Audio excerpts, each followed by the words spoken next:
ये नौकर है, आप सरकार नौकर है जनता की, तनख्वाह देती है जनता।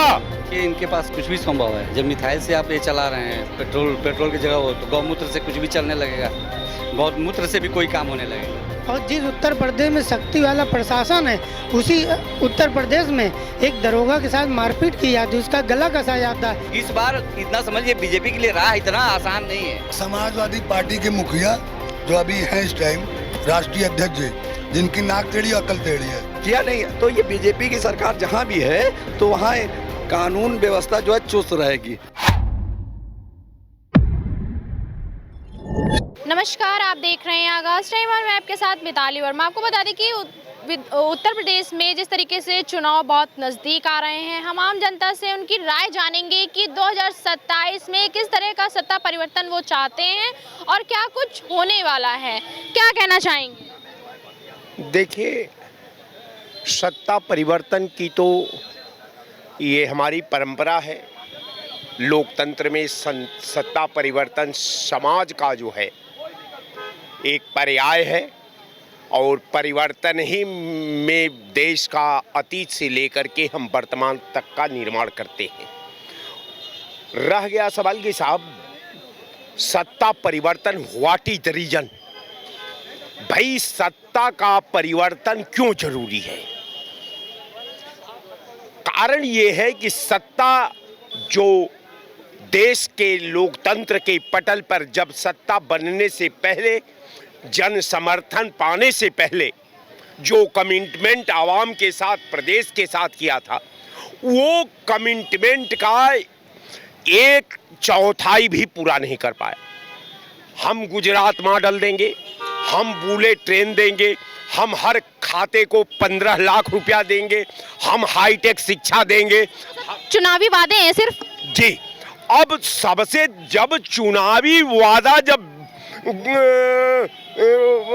उम्मीद से बाहर हो गया, जब समाज में आपने जो कमिटमेंट किया उसके साथ उस पैरे को ही नजरअंदाज कर दिया, तो आखिर अब सत्ता देने का उत्तर प्रदेश के आवाम, किसानों का, मजदूरों का, छात्रों का, नौजवानों का, उद्योगों का, स्टील प्लांट का, लोहा प्लांट का, कार्बन प्लांट का, चुर्क प्लांट का, सब तार तार हो गया, बचा कुछ नहीं। केवल राम रहीम बच गए हैं प्रदेश के अंदर। ये पहला प्रदेश है हिंदुस्तान का जहां एक कोई कल कारखाना नहीं। अच्छा, रोजगार देने की बात हो रही है, आपने रोजगार का नाम लिया, तो रोजगार देने की बात हो रही है। 10 रुपए प्रति लीटर गौमूत्र खरीदा जाएगा, ऐसा सामने आया है। ठीक है, अब आप समझिए कि जो सरकार पंचवर्षीय योजना बना करके, जो सरकार योजना के तहत काम करती है, जो मास्टर प्लान बनाती है, जो उसका ब्रांडिंग करती है, जो समाज के अतीत से लेकर वर्तमान के निर्माण में अपनी भूमिका निभाती है, ये सरकार बता दे कि 10 साल के अंदर एक योजना का नाम बतावे। कारण ये कि ये जो सरकार बनी, इसने योजना आयोग को ही समाप्त करके उसका नाम नीति आयोग बना दिया। कहा कि साहब नीति से योजना बनेगी। हम ये नहीं कहते कि नीति से योजना नहीं बनेगी। नीति बनाने के, योजना बनाने के लिए नीति की जरूरत है, लेकिन केवल नीति बनाना, योजना न बनाना, ये भारतीय जनता पार्टी ने 2014 में नीति आयोग गठन किया और योजना आयोग का नाम बदल दिया कि साहब हम केवल नीति बनाएंगे, हम योजना नहीं करेंगे, हम उस पे ब्रांडिंग नहीं करेंगे, हम पंचवर्षीय योजना का मूर्त रूप नहीं देंगे।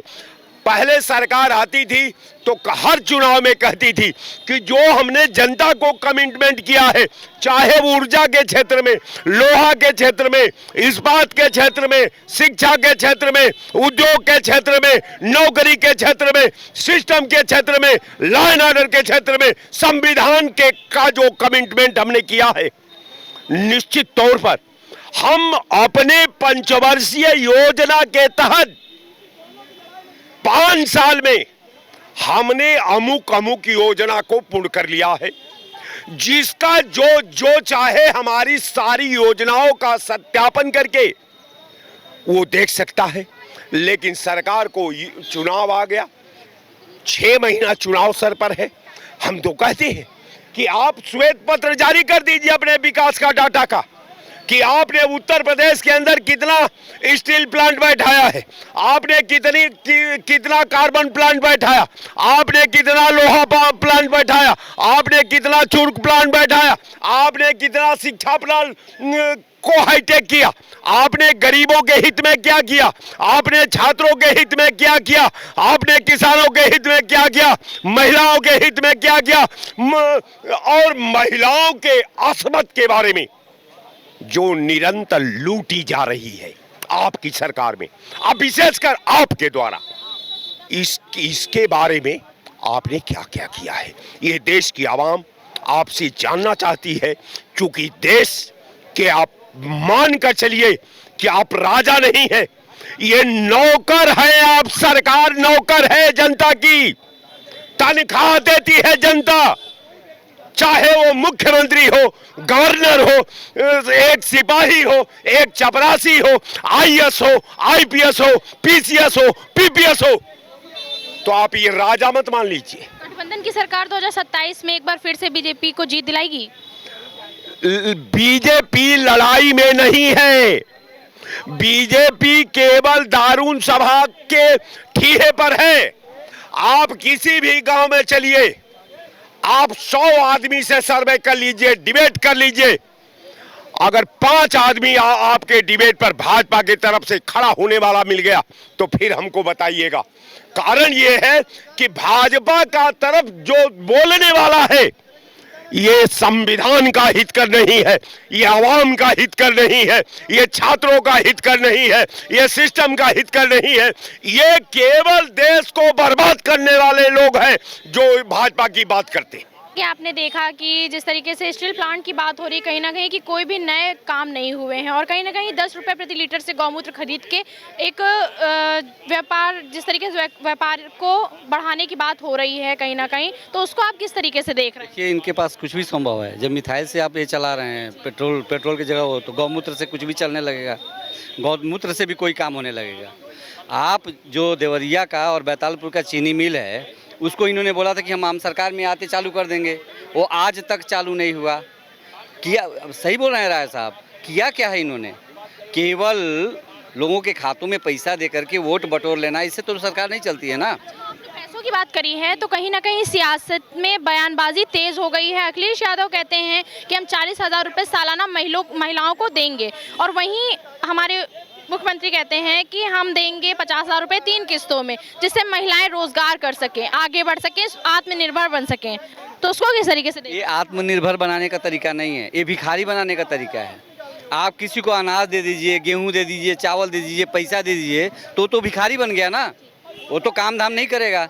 अरे आप उसको काम दो ना, तब उसको तनख्वाह दो। आप संविदा खत्म करके आपने आउटसोर्सिंग चालू कर दिया, संविदा खत्म कर दिया। पहले परमानेंट था तो आपने आउटसोर्सिंग चालू किया, आपने संविदा चालू किया, उसके बाद आपने आउटसोर्सिंग चालू किया। उसके बाद आप क्या करना चाहते हो? आप लोगों को भिखारी बनाना चाहते हो, क्योंकि कोई काम नहीं करेगा। जब उसको फ्री में कोई चीज़ मिलेगा वो क्यों काम करेगा? और आप सोचोगे मतलब कुछ लोगों को मिलेगा, ऐसा नहीं कि सभी लोगों को मिलेगा, ये चीज़ कुछ लोगों को मिलेगा, और कुछ लोग भूख के मारे तड़पते रहेंगे। आपके पार्टी के लोगों को ही मिलेगा, जो घर मिल रहा है वो सबको थोड़ी मिल रहा है। तो ये सरकार की नीति है और नीयत दोनों में बहुत ज़्यादा गलतफहमी हो गई है। इसलिए उत्तर राजभर अक्सर बयानों से अपने कहीं ना कहीं विवाद खड़ा करते हैं। अभी अखिलेश यादव को लेके काफ़ी ट्वीट करते रहते हैं वो लगातार। तो क्या आपको लगता है कि 2027 में कोई सत्ता परिवर्तन होता दिख रहा है? देखिए, ओपी राजभर बहुत ज़्यादा चालाक इंसान है, चाहे निषाद, संजय निषाद हैं, ये लोग स्मार्ट लोग हैं। एक सीट के ऊपर सरकार में मंत्री बन के बैठ जाते हैं, तो ये लोग का अब किसी का चलने वाला नहीं है। उत्तर प्रदेश में विकल्प है, जैसे वो तमिलनाडु में विकल्प के रूप में वो आया था, उसी तरह से उत्तर प्रदेश में विकल्प के रूप में बहुत सारी नई पार्टियां आ रही हैं, जैसे अखिल भारतीय सर्वजन हित पार्टी आ रही है। तो हर पार्टी आके लड़ाई करेगी, और लड़ाई कर करके इस बार इतना समझिए, बीजेपी के लिए राह इतना आसान नहीं है। भारतीय सर्वजन हित पार्टी जो है किन मुद्दों पर चुनाव लड़ी?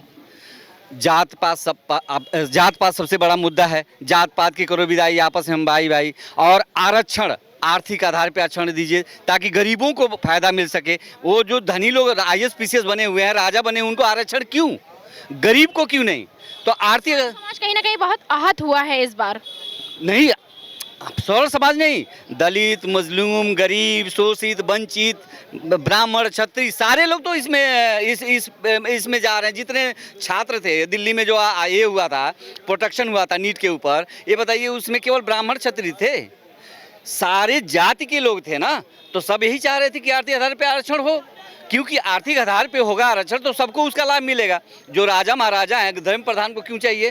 धर्मेंद्र प्रधान को काहे आरक्षण चाहिए भाई? वो तो अपने बंदों को घुसा देंगे उसमें आरक्षण के बल पे। जो गरीब का बच्चा पढ़ रहा है 1 साल 2 साल 3 साल 4 साल 5 साल पढ़ रहा है, उसको तो सीट मिलने वाला नहीं है, क्योंकि आप पेपर लीक आउट करा दोगे। तो देखिए, सरकार की नीति और नीयत दोनों में खोट है। ये दारुल सभा में चिल्लाने से कुछ होता है नहीं है। सर, जनहित पार्टी जमीनी स्तर पे काम करेगी? कर रही है मैडम, सार्वजनिक हित पार्टी कर रही है, काम कर रही है। और हर जगह, मैं खुद ले लीजिए, मैं एक राष्ट्रीय प्रवक्ता हूं। मैं अपने कॉलोनी में जाके देखिए, ही औरंगाबाद जागीर में जाके देखिए, मेरे कॉलोनी में मैंने बिजली लगवाया। मैंने किसी विधायक का नाम नहीं लिया, मैंने बिजली लगाया, मैंने सड़क बनवाया, मैंने सीवर लाइन लगवाया, मैंने पानी का पाइप डलवाया। और ये लोग अड़ंगा लगाते रह गए, लेकिन मैंने करा लिया। ये वहीं के लोग, वहीं के पार्षद, वहीं के विधायक, सारे लोग अड़ंगा लगाए, लेकिन मैं उसको करा लिया, क्योंकि कराने वाला चाहिए। अगर हम गरीब जनता की आवाज़ बनेंगे तो गरीब जनता हमें जरूर चुनेगी, और विकल्प के रूप में अखिल भारतीय सार्वजनिक हित पार्टी से गठबंधन करेंगे। देखिए, पार्टी से अगर गठबंधन जरूरत हुआ तो हम ऐसी पार्टी से करेंगे जो पार्टी काम, जैसे वो है मायावती जी हैं, उनका काम कितना सुंदर है बताइए। उनकी जब सरकार थी तो बहुत बढ़िया काम किया था। अखिलेश यादव जी अच्छा काम करते हैं, अगर उनके, लेकिन भाजपा से हमारा गठबंधन कभी होने वाला नहीं। क्या कुछ कहना चाहेंगे? जिस तरीके से आप देख रहे हैं, सियासती बयानबाजी कहीं ना कहीं बहुत गर्मा गई है। OP राजभर अक्सर तंज कसते रहते हैं अखिलेश को लेकर, तो क्या कुछ कहना चाहेंगे? देखिए, आपको बताइए, सब आपस में मैडम लड़ते रह जाएंगे। मैं आपके चैनल के माध्यम से कह रहा हूँ, तीसरी बार योगी आदित्यनाथ जो हैं, वो मुख्यमंत्री की शपथ लेने के बाद फिर वो केंद्र में चले जाएंगे। और जमीनी स्तर पे काम ही नहीं हो रहे हैं। अरे इतना मैं कह रहा हूँ, राजनाथ सिंह के कोटे से काम हुआ है, और सारे काम नीरज बोरा जी, आप देखिए फजुल्लागंज में सीतापुर रोड पे सारी रोडें पहले की जितनी खराब थी, सीवर लाइन बन गए, रोड बन गए, गाँव के जो जहाँ लोग पानी धंस जाता था वहाँ सब काम हो रहा। जाके आप देखिए, बेसिक शिक्षा में कितना सुधार हो गया, बेसिक शिक्षा वालों की भर्ती खोल दी, कितना काम हो रहा है। और ये अब की जो वोटिंग होगा, सुन लीजिए, वो विकास के नाम पे जो है योगी आदित्यनाथ जीतेंगे, और ये सब आपस में लड़ मर के खत्म हो जाएंगे। फायदा बीजेपी को होगा, और 100% योगी आदित्यनाथ तीसरी बार मुख्यमंत्री लेने जा रहे हैं। कोई माई का लाल रोक नहीं पाएगा, क्योंकि उन्होंने विकास किया, काम किया। ईमानदार, एक सबसे बड़े बात तो ईमानदार नेता आदमी है, व्यक्ति एक ईमानदार और अच्छे इंसान है। आपको लगता है कि थम चुके हैं? बिल्कुल थम चुके हैं। आप पहले जब योगी आदित्यनाथ ने आए दिन यहाँ पर नखलों, पुराने नखलों में कर्फ्यू लगता था, पत्थरबाजी होती थी, बवाल होता था, कोई पुराने नखलों में जा नहीं सकता था। आज कहीं बताइए कहाँ हो रहा? जब से योगी आदित्यनाथ लिए, दंगा सब खत्म हो गए हैं। तो क्योंकि राजा ऐसा चाहिए, वो एक्शन लेने में माहिर है, वो टालते नहीं है। वो जो कोई व्यक्ति अगर हो तो वो उनको सीधे टारगेट करते हैं, और जिस अधिकारी, पुलिस अधिकारी है, उसकी जवाबदेही भी होती है। तो वो ये भी जानते हैं कि अगर हम काम उनके योगी आदित्यनाथ के हिसाब से काम नहीं करेंगे, वो तुरंत हटा देते हैं। बलात्कार के केसों में इतनी बढ़ोतरी कैसे हो गई? कहाँ? अरे भाई, आप बहुत कितना, कौन कह रहा? आप जहाँ अगर कुछ हुआ भी है तो वहाँ तुरंत एक्शन भी हुआ मैडम, तुरंत एक्शन ही भी हुआ है। और इससे पहले जो सरकारें थी, कोई सुनने वाला नहीं था, एक्शन होता नहीं था, कभी मुजरिम पकड़े नहीं जाते थे, उनका काउंटर नहीं हुआ। अब तो काउंटर भी हो रहा है। तो अब अभी एक देखिए, एक वाल्मीकि का हुआ, उसका काउंटर हो गया, किया नहीं। तो ये बीजेपी की सरकार जहाँ भी है तो वहाँ कानून व्यवस्था जो है चुस्त रहेगी, कानून व्यवस्था में ढील ढाल नहीं होगी। 27 में एक बार फिर से योगी बाबा आएंगे। योगी आदित्यनाथ तीसरी बार मुख्यमंत्री की शपथ ले लेंगे, और उसके बाद इनका चेहरा 29 में योगी आदित्यनाथ को केंद्र में लिया जाएगा। क्या बता रहे हैं? ब्राह्मण को जो दौड़ा दौड़ा के काटा गया, तो कहाँ थी सरकार? वो दौड़ा दौड़ा के काटा है ना उसको, तब कहाँ इनकी सरकार गई थी? बड़े दुरुस्त बता रहे हैं, दुरुस्त बता रहे हैं। वो ब्राह्मण को दौड़ा दौड़ा के काटा गया है, काटे हैं ना, सरिया घुपो के मारे हैं। तो उसका क्या हुआ है, उसके बारे में एक बार बता दें हमको जरा सा, उस ब्राह्मण के बारे में क्या हुआ है? कौन जवाब देगा इसका? अगर योगी सरकार दुरुस्त सरकार है, कानून व्यवस्था बहुत सही है, तो ब्राह्मण को किस तरह से दौड़ा के मारा है रोड पे? 1 घंटा काटा है और किसी ने एक आवाज उठाई है? आज तक उसका कुछ क्या हुआ है? जेल में पकड़ के रखा हुआ है। अरे मारो उसको। क्या कहना चाहेंगे अंकल? सही कह रहे हो। भरत तिवारी को भी जिस तरह का इनकाउंटर हुआ उस पर भी सवाल बहुत सारे उठे। दलितों पे जिस तरीके से पेशाब किया गया उस पर सवाल उठ रहे हैं। जिस तरह के 4 साल की बच्ची की दलित की रेप की गई, फिर बकरी का रेप किया गया, उस पर भी बहुत सारे सवाल उठे। तो आप ये देखिए एनसीबीआर का आंकड़ा है, सबसे ज़्यादा दलित पे और उसके बाद महिलाओं पे अपराध हुआ, ये एनसीबीआर का डाटा है। तो ब्राह्मणों को भी परेशान किया जा रहा है, अपराध बढ़ रहे हैं, ऐसा नहीं है। अब ये बताइए जो अपराधी वहाँ पर हैं यहाँ पर आ जाते हैं, अपराधी को कुछ नहीं होता है, आम आदमी मारे जाते हैं। और यह सरकार लगातार ये हरकत कर रही है जिससे ब्राह्मण इनसे हट गए हैं, तरस हो गए हैं। ऐसे हरकत की है कि कोई इसका जवाब नहीं है। तो योगी जी के रहते हुए भ्रष्टाचार भी हुआ। 142 करोड़ का सड़क, 1 हफ्ते में 400 गड्ढे हो जाते हैं। वो क्यों भ्रष्टाचार हुआ? राम मंदिर के लोग फ्री में छूट गए। तो ऐसा कह रहे हैं कि 2027 में बाबा फिर आने वाले हैं। सबका मिटाएगा कलेश, आएगा इस बार अखिलेश। जय हिंद, जय भारत। क्या कहना चाहेंगे? आप देख रहे हैं किस तरह की बयानबाजी हो रही है आपस में। लोगों का कहना है कि 2027 में बाबा आएंगे और कहीं ना कहीं अपराध को, देखिए यही हाल है, आता न जाता समाजवादी खाता। ठीक है। दूसरी चीज, अभी इन भैया ने बोला कि ब्राह्मण समाज जो है अखिलेश जी के साथ है। ब्राह्मण समाज का सम्मान, पहले बात को बता देता हूँ, ब्राह्मण जो है कि सबके लिए, पर्सनली हमारे लिए और सभी हिंदुओं के लिए, ब्राह्मण को हम सर्वोपरि मानते हैं। ब्राह्मण से बिना पूछे, बिना सलाह लिए अपने घर का कोई शुभ काम नहीं करते हैं। तो ब्राह्मण हमारे लिए सर्वोपरि है। ठीक है। ब्राह्मण की हत्या, अगर इस सरकार में ब्राह्मणों की हत्या हो रही है तो पिछली सरकार को आप इतिहास डाटा उठा के देख लीजिए। अखिलेश यादव ने खुद नीरज मिश्रा की हत्या करवाई थी, आज तक उसका जवाब नहीं दे पाए। अखिलेश यादव खुद ब्राह्मण समाज को राजकुमार भाटी जैसे प्रवक्ता से वैश्या बुलवाते हैं और फिर ब्राह्मणों की मीटिंग बुलवाते हैं। अखिलेश भैया, मैं आपसे निवेदन करता हूं, आप बहुत बड़े हितैषी हैं ब्राह्मणों के, ब्राह्मणों की बैठक बुलाइए और जूता निकालिए राजकुमार भाटी को, ब्राह्मणों के सामने 20 जूता मारिए। आपकी हिम्मत नहीं है, आप नहीं कर सकते। आपकी पत्नी को एक मौलाना अपशब्द बोल देता है, आप उसको कुछ नहीं बोल सकते। अब ब्राह्मण परिवार को गाली दिलवाते हैं, खुद आप ही दिलवाते हैं और ब्राह्मणों के हितैषी बन रहे हैं। नीरज मिश्रा की हत्या खुद आप करवाए, बूथ कैप्चरिंग कर रहा था, आप करवाए, उस पर आप कुछ नहीं बोल रहे हैं। उसका भाई रो कर आज तक न्याय मांग रहा है। अखिलेश भैया किसी के हितैषी नहीं है, वो केवल यादव बिरादरी के हितैषी हैं। सॉरी, यादवों के भी हितैषी नहीं है। तो इस बार तो बयानबाजी ऐसी हो रही है कि 2027 में साइकिल चलेगी, क्योंकि अब बहुत अपराध हो चुका है। अब रोकने के लिए कहीं ना कहीं जो हमारा जो पंडित है वो उनके साथ में है। देखिए, ब्राह्मण एक ऐसी कौम है जिसके साथ रहेगी उसकी सरकार बनाएगी, लेकिन ब्राह्मण समाज इस बार जाएगा भारतीय जनता पार्टी के साथ। 2027 का चुनाव आने दीजिए, जैसे जैसे आ रहा है ब्राह्मण 2027 में भारतीय जनता पार्टी के साथ ही जाएगा। और रही बात, आपको बता देता हूं, आपने बोला साइकिल का आविष्कार मुलायम सिंह यादव जी ने किया था और बहुत अच्छी साइकिल चलाई थी उन्होंने। लेकिन अखिलेश भैया ने क्या किया, एक बार गठबंधन किया कांग्रेस से, एक टायर पंचर करवा दिया। दूसरी बार गठबंधन किया मायावती से, दूसरा टायर पंचर हो गया, बची है केवल सीट। उस पर जैसे तैसे अखिलेश भैया धक्का देके चला रहे हैं उसको, डिम्पल भाभी को आगे हैंडल पर बैठा के। अखिलेश भैया एक काम है, आप एक काम कर दीजिए, अपने परिवार को छोड़ दीजिए, खुद भी आपकी हिम्मत है, ब्राह्मणों के हितैषी बनते हैं तो किसी ब्राह्मण चेहरे को, माता प्रसाद पांडे को, सनातन पांडे को, आप ही के किसी पार्टी के ब्राह्मण चेहरे को मुख्यमंत्री का चेहरा बना दीजिए। आप ब्राह्मण को छोड़िए, डिम्पल भाभी को बना दीजिए। डिम्पल भाभी नहीं, शिवपाल चचा को बना दीजिए। सॉरी, शिवपाल चचा को तो एक बार लात मार के बाहर किए थे, गलती हो गई हमसे। हो सकता है शिवपाल चचा के बार और लात मार के कब आप किसको बाहर कर दे अपने स्वार्थ के लिए, कोई ठिकाना नहीं। अखिलेश भैया आने वाला नहीं है। ये अखिलेश भैया इस बार तो छोड़िए, आने वाली 7 पुश्तें समाजवादी पार्टी की सपना देखें कि हमारी सरकार आएगी। आने वाली समाजवादी पार्टी की 7 पुश्तें सपना देखें अखिलेश भैया, जीवन भर आप राष्ट्रीय अध्यक्ष बने रहिए, ये मेरी कामना है पर्सनल। क्या कहना चाहेंगे, आप देख रहे हैं जिस तरीके से कल पारा में जो है पुलिस कर्मियों के साथ में किस तरह की अभद्रता की गई, उनको मारा गया, आप उसको किस तरीके से देख रहे हैं? कहीं ना कहीं जो मामला सामने आया है वो काफ़ी दहशत वाला है। देखिए, बहुत ही निंदनीय घटना हुई है पारा के अंदर। आप देखिए, जिस उत्तर प्रदेश में योगी आदित्यनाथ महाराज जी की सरकार है और जिस उत्तर प्रदेश में शक्ति वाला प्रशासन है, उसी उत्तर प्रदेश में एक दरोगा के साथ मारपीट की जाती है, उसका गला कसा जाता है।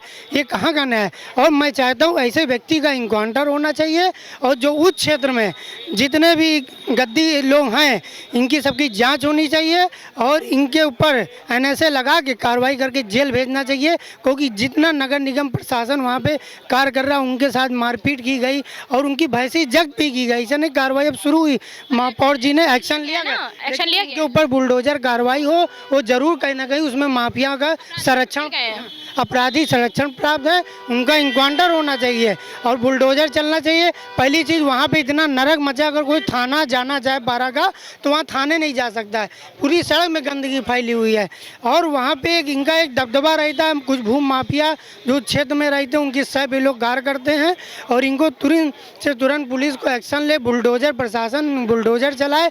ये कहीं ना कहीं हमको शक लगती है अतीक अहमद से जुड़े हुए लोग हैं और इन पर सख्त कार्रवाई करें। माननीय योगी जी से निवेदन है, बुलडोजर कार्रवाई हो। गैंगस्टर रेड की कार्रवाई तो आदेश हुआ है, चाहते बुलडोजर रेड कार्रवाई करके पूरा सफा किया जाए और इनको NSA लगाया जाए। जिस तरह से घटना हुई, बड़ी निंदनीय घटना हुई है।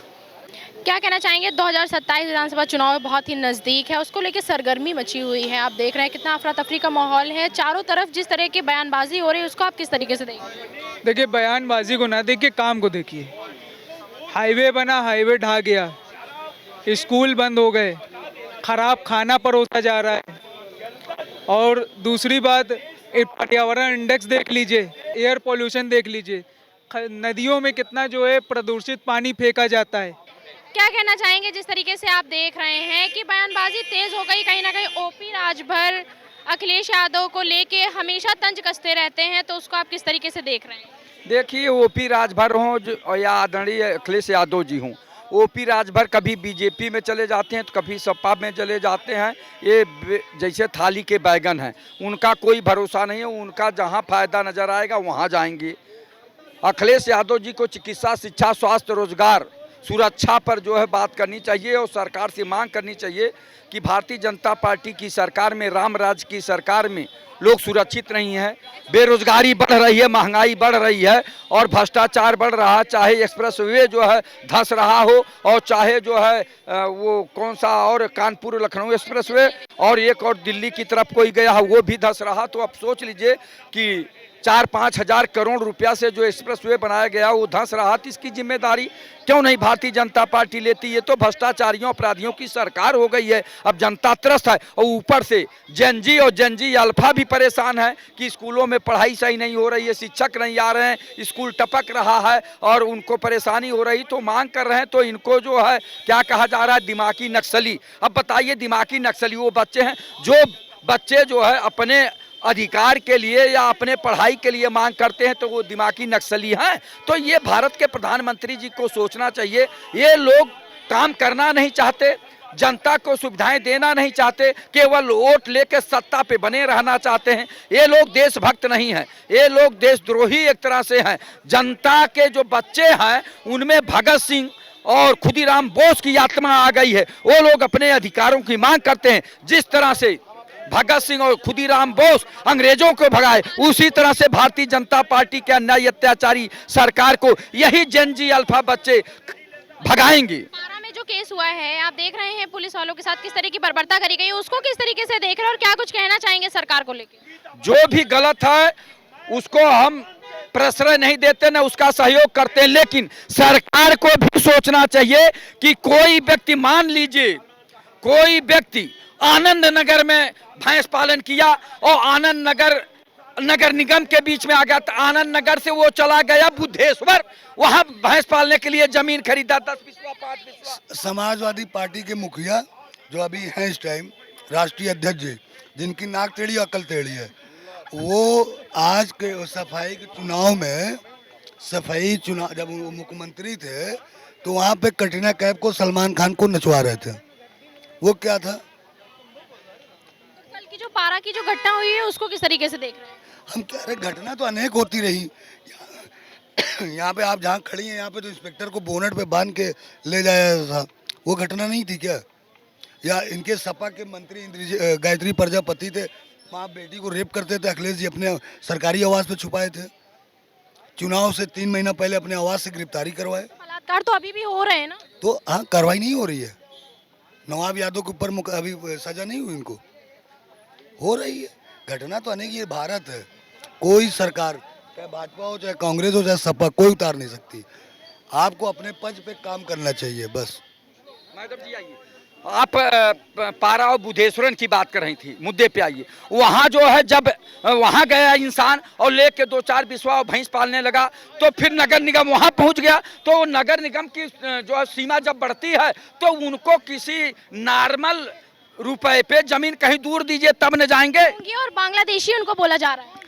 अरे वो आपके देश में इतने दिन से हैं और प्रदेश के मुख्यमंत्री माननीय योगी आदित्यनाथ जी 10 साल से अभी तक बांग्लादेशी रोहिंग्या यहाँ बचे हुए हैं। देश के प्रधानमंत्री आदरणीय नरेंद्र मोदी जी हैं 12 साल से, अभी भी यहाँ घुसपैठिए रह गए हैं। तो ये एक तरह से भारतीय जनता पार्टी वालों का जुमला है, लेकिन जनता के अधिकारों को और जनता के सुख सुविधाओं को ध्यान देना चाहिए। आप ये बताइए, जब उतनी दूर इंसान चला गया भैंस पालने के लिए, तो जब नगर निगम और बढ़ा, नगर निगम की सीमा और आगे बढ़ाई गई, तो उसको नॉर्मल जगह पे कहीं जमीन देना चाहिए ना। और आगे आप ये बताइए कि इसके मतलब उनके जो है जाके परेशान करना चाहिए। आप कहाँ तक भागेंगे? वो नगर निगम की सीमा हर 5 साल 8 साल में आगे बढ़ जा रही है, कहाँ तक भागेंगे? उनको और जाके जगह बसाना चाहिए। हाँ, लेकिन कहीं भी इस तरह का जो है नहीं होना चाहिए। पुलिस आखिरी सवाल हमारा चाहिए। आखिरी सवाल हमारा कि 2027 में आप किसको सपोर्ट कर रहे हैं?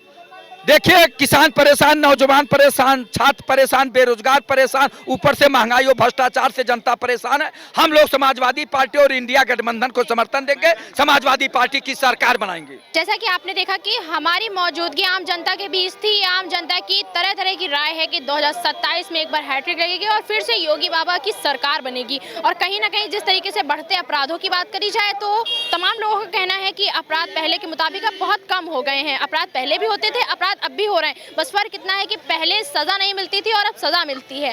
हमारे साथ ऐसी पॉलिटिकल खबरों के लिए बने रहें। आप देख रहे हैं आगाज टाइम। वीडियो पर्सन अमित के साथ मैं मिताली वर्मा, लखनऊ।